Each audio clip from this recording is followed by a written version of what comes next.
जो एक दफ़ा फिर इंडिया का एक क्वाडकॉप्टर है, जो ड्रोन है, वो पाकिस्तानी सरजमीन में फिर 200 मीटर तक अंदर आ गया। और हम लोग काउंटर क्या कर रहे हैं, because we need to check what India is doing. इस 5 अगस्त को 1 साल हो जाएगा। लेकिन यूएन में इंडिया को 192 में से 184 वोट मिल जाते हैं।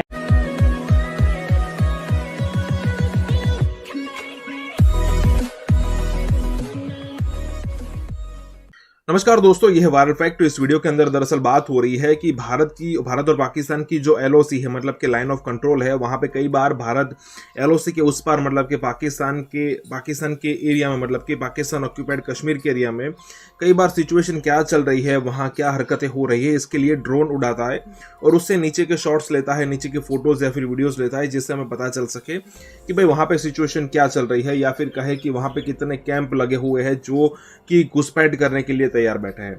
अब ये हरकतें हर वक्त होती रहती है। अब पाकिस्तान की तरफ से भी होती है, लेकिन हम उनके ड्रोन मार गिराते हैं। अब उनके पास ऐसा कोई सिचुएशन है नहीं, या उनके पास कोई ऐसे हथियार है नहीं जो हमारे ड्रोन को मार गिराए। अब कई बार ले आते हैं उधार के मांग के, या फिर चाइना से भीख मांग के। तो सिचुएशन ऐसी है कि हमारे ड्रोन वहां पे घूमते रहते हैं और पाकिस्तानी मीडिया में टेंशन बढ़ता रहता है। तो दोस्तों देखते हैं सबसे पहले इस वीडियो को, इसके बाद इसके बारे में बात करेंगे। एक दफा फिर इंडिया का एक क्वाडकॉप्टर है, जो ड्रोन है, वो पाकिस्तानी सरजमीन में फिर 200 मीटर तक अंदर आ गया। ये 10वीं वायलेशन है इंडिया की तरफ से। टू बिगिन विद, ये इंडिया क्या कर रहा है? ये जो क्वाडकॉप्टर है, इसकी क्या सिग्निफिकेंस है? ये क्यों इतना तवातर के साथ कर रहा है? जस्ट फॉर इरिटेटिंग अस, या इसका कोई और भी स्ट्रेटेजिक मकसद भी होता है? देखिए जी, ये बेसिकली क्वाड्रोकॉप्टर जो है, ये रिकॉनेसेंस पर्पसेस के लिए इस्तेमाल होता है। तो वो क्या करते हैं कि ये क्वाड्रोकॉप्टर्स उन्होंने अपनी जो फील्ड फॉर्मेशन हैं, फील्ड यूनिट्स आगे डिप्लॉयड हैं, उनको दे दिए हैं कि इनके ज़रिए वो रिकॉनेसेंस शुरू करें और ये देखें कि कहीं पाकिस्तान के लाइन ऑफ कंट्रोल के अक्रॉस किसी किस्म की कोई मिलिट्री मूवमेंट है, कोई किसी किस्म की मूवमेंट हो रही है, या इंफ्रास्ट्रक्चर डेवलप हो रहा है, या वहाँ पाकिस्तान कोई और स्ट्रक्चर बना रहा हो, तो उसको देखने के लिए वो इसको इस्तेमाल करते हैं। ये यकीनन वायलेशन है लाइन ऑफ कंट्रोल की। कई ऐसे होंगे जो बच निकलते होंगे, तो इसके सिवाय इसके कि वो बहाने ढूंढ रहा है, वो जवाब ढूंढ रहा है कि किसी किस्म की कोई मूवमेंट वो डिटेक्ट करे, बिलखुसूस सिविलियंस की, और वो पाकिस्तान पर दरअंदाजी का इल्ज़ाम लगा सके, इस बात का इल्ज़ाम लगा सके कि पाकिस्तान से कोई आदमी लाइन ऑफ कंट्रोल पार करके मकबूजा कश्मीर में लोग दाखिल हुए हैं। इस जवाब की तलाश में वो सरगर्म हैं और वो इसके लिए ये क्वाड्रोकॉप्टर फ्लाई करते रहते हैं। काउंटर क्या कर रहे हैं, because we need to check what India is doing. जो हमारे सिविलियन पे, पॉपुलेशन पे वो बॉम्बिंग करता है लाइन ऑफ कंट्रोल से, जो चीजें वो कर रहा है पाकिस्तान के खिलाफ, तो हमारा क्या काउंटर उनके अगेंस्ट है इन चीजों का?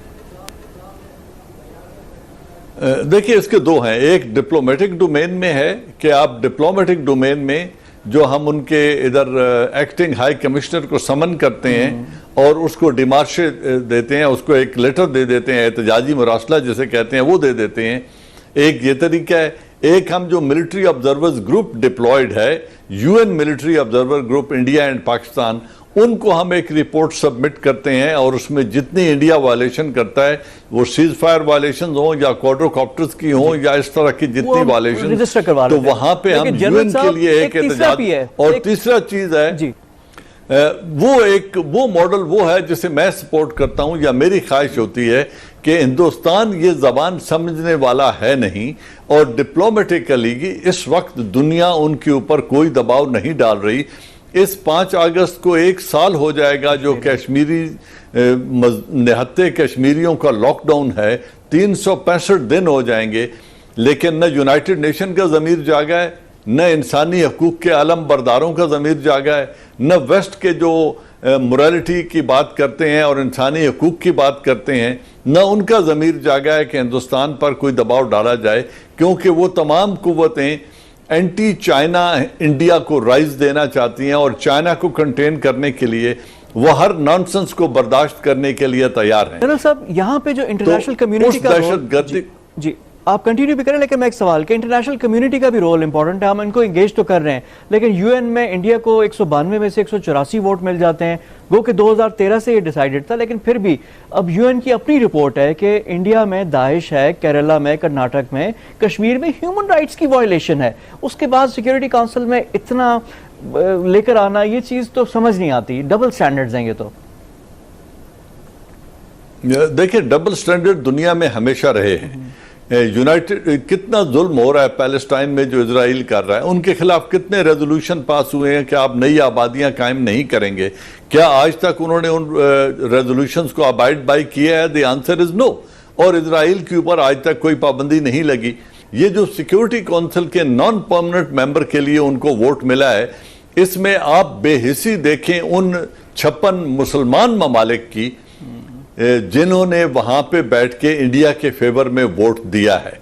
उन्होंने न जो मुसलमानों के साथ होने वाला जुल्म हिंदुस्तान में है और जो कुछ वो कश्मीर में कर रहा है, उस बात को अपने मफाद के लिए खातर में नहीं लाया और किसी किस्म का कोई मुआशी दबाव डालने की या कम अज कम डिप्लोमेटिक दबाव डालते वो वोट न देकर, तो ये भी उन्होंने नहीं डाला। तो जब दुनिया की बेहिसी इतनी है तो हम क्रिश्चियन वर्ल्ड से क्या गिला करेंगे अगर मुसलमानों का ही रवैया ये है।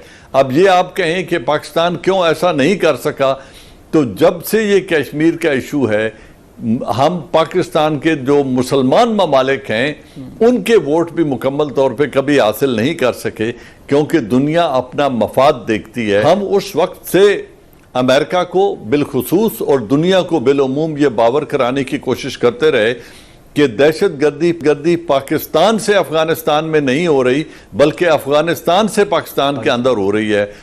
दूसरी बात कि आईसिल की प्रेजेंस हिंदुस्तान में तो 1 करोड़ नॉन मुस्लिम आबाद हैं, फिर आईसिल की प्रेजेंस साउथ इंडिया में जो है वो क्या कर रही है? क्या ये एक नया गठजोड़ है रॉ और आईसिल का, या इसके पीछे कोई और हाथ है और रॉ मिलकर हिंदुस्तान में टेक्निकल मॉनिटरिंग के बेसिस बनाना चाहते हैं, स्पाइंग बेसिस बनाना चाहते हैं, इस बहाने पे कि वहाँ आईसिल ऑपरेट कर रही है? और क्या कल वो कोई पाकिस्तान पर नया इल्ज़ाम लगाने के लिए, क्योंकि उन्होंने करना क्या है, ये आप इसको रिकॉर्ड पे रखें इस प्रोग्राम को, उन्होंने करना क्या है? वो 4 मछेरों को, या जो आज तहरीके तालिबान के 6,500 ऑपरेटर्स की वो बात कर रहे हैं कि वो बैठे अफगानिस्तान में हैं, ऑपरेट पाकिस्तान के अंदर करते हैं, उनमें से 6 को वहां से किडनैप करें और एक फॉल्स फ्लैग में उनकी डेड बॉडीज वहां पे फेंक कर इल्जाम पाकिस्तान पर लगा दें कि अब हिंदुस्तान के अंदर भी पाकिस्तान दहशत गर्दी करवा रहा है। तो ये वो गेम है जिसे कहते हैं व्हील्स इन अ व्हील। ये वो इंटेलिजेंस की गेम्स होती हैं जो वो खेलते हैं उन ममालिक के साथ जिनको दबाव में रखना हो। तो ये आने वाला वक्त बताएगा कि आईसिल की प्रेजेंस से वो क्या एक्रू करना चाहता है अमेरिका और इंडिया। अब रही बांग्लादेश की बात, अगर हम ये सोचें कि बांग्लादेश हिंदुस्तान से बहुत दूर चला गया या हसीना वाजिद एंटी हिंदुस्तान हो गई है, तो ऐसा हरगिज नहीं है। उन्होंने चूज करना है इंडिया या चाइना को। उनकी इकोनॉमिक ग्रोथ बहुत अच्छी है, उनके एक्सपोर्ट्स बहुत अच्छी हैं। अगर उनको बड़ी मार्केट चाइना में मिली तो वो हिंदुस्तान को खुदा हाफिज करके चाइना से ट्रेड करना पसंद करेंगे। अब दोस्तों सिचुएशन ऐसी है कि 2014 के बाद हमारी जो पॉलिटिक्स है, स्पेशली भारत और पाकिस्तान के बारे में बात करें तो भारत थोड़ा ज़्यादा ही अग्रेसिव हो गया है। और ये अग्रेसिवनेस तो होनी ही चाहिए थी पहले से, लेकिन 2014 के बाद भी भारत ने तकरीबन 1 साल तक शांति बनाए रखी थी, जब तक पठानकोट नहीं हुआ था, उरी नहीं हुआ था। लेकिन उसके बाद तो भारत ने अपनी जो अग्रेसिवनेस है वो और भी बढ़ा दी है। और भारत एक भी बार ये गलती करने की कोशिश नहीं करेगा कि भाई भारत के किसी हिस्से में अटैक हो जाए और इसके बाद भारत पाकिस्तान पे हमला कर दे। भारत हर उस कोशिश को यहाँ पे स्टॉप करने की कोशिश करता है। हम सबको पता है कि 2014 पहले कहाँ पे भारत में अटैक होते थे। दरअसल भारत के हर बड़े शहर में, अगर गुजरात की बात करें, कर्नाटक की बात करें, आंध्र प्रदेश की बात करें, पहले तेलंगाना आंध्र प्रदेश एक था, तब भी वहाँ पे अटैक हुआ करते थे। लेकिन जब से 2014 से मोदी सरकार आई है, कश्मीर ये सारे के सारे अटैक जो है वो कश्मीर तक ही सीमित रह चुके हैं। और वो भी इसलिए क्योंकि वहाँ पे पाकिस्तान के टुकड़ों पे पलने वाले कुछ लोग मौजूद है, इसीलिए सब कुछ होता है। अदरवाइज वहाँ पर भी नहीं होता। और वहाँ पर भी अब सिचुएशन अच्छी होती दिख रही है। दोस्तों देखते हैं पूरी की पूरी गुड न्यूज़ कब आती है। अगर आप चैनल पर नए हैं तो सब्सक्राइब करना मत भूलिएगा। वीडियो अच्छी लगी है तो लाइक और शेयर भी कीजिएगा। मिलते हैं अगले वीडियो में, तब तक के लिए भारत माता की जय, वंदे मातरम।